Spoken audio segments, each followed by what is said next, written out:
نبی اکرم صلی اللہ تعالی علیہ وآلہ وسلم نے فرمایا، میرے صحابہ جانتے ہو سب سے زیادہ مفلس کون سا میرا امتی ہے؟ تو آگے سے صحابہ کرام نے عرض کیا، یا رسول اللہ، بظاہر تو ہم مفلس اسے سمجھتے ہیں جس کے پاس درہم و دینار نہ ہو، جس کے پاس پیسے نہ ہو، وہ مفلس ہے۔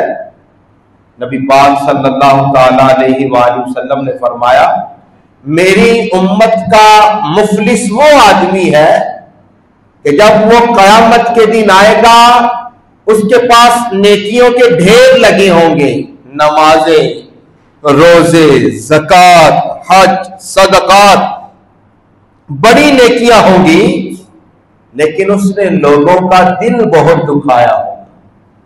نیکیاں تو بڑی کی لیکن حقوق العباد کا خیال نہ رکھا، لوگوں کے ساتھ ظلم زیادتیاں کرتا رہا، لوگوں کو اذیتیں تکلیفیں دیتا رہا۔ اللہ تعالیٰ اس بندے کی نیکیاں اس کے نامہ اعمال سے ان مظلوموں کو دیتا جائے گا۔ جن پر ظلم کیا، نیکی ان مظلوموں کے کھاتے میں ڈال دی جائے گی۔ فرمایا کہ اس کی نیکیاں ختم ہو جائیں گی، اس کے پاس کوئی نیکی نہیں بچے گی، لیکن گریبان پکڑنے والے ابھی بھی باقی ہوں گے۔